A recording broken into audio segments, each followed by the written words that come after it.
الفيلم ده يا جماعة من أكتر الأفلام المؤثرة اللي شفتها في حياتي فعلا. القصة بتحكي عن واحد اسمه توني، راجل بسيط ودماغه ناشفة شوية، بيشتغل شغلانات مؤقتة علشان يعيش. فجأة تجيله فرصة شغل غريبة، يبقى سواق وحارس شخصي لعازف بيانو عالمي.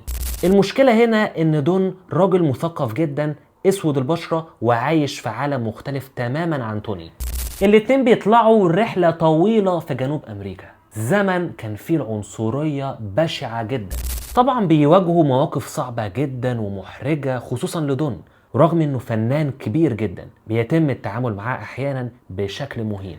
الرحلة هنا مش مجرد سفر من مكان لمكان، دي رحلة تغيير جوه النفس البشرية في الشخصيات بتاعتهم. قصة إنسانية دافية بتتكلم عن الصداقة وتقبل الاختلاف بطريقة وأسلوب جميل جدا. العلاقات بين الشخصيات هنا في الفيلم ده بتخليك فعلا تتعلق بيهم جدا لدرجة كبيرة. فيلم مش بس ممتع، ده فيلم كمان بيقدم لك رسالة، ورسالة عن الاحترام وتقبل الغير. وهنا بكلمكم عن فيلم جرين بوك. ما تنسوش تشوفوا الفيلم وتقولوا لي رأيكم، وما تنسوش طبعا تعملوا فولو وحفظ الفيديو وشير وتشتركوا في قناة اليوتيوب في البايو. سلام عليكم.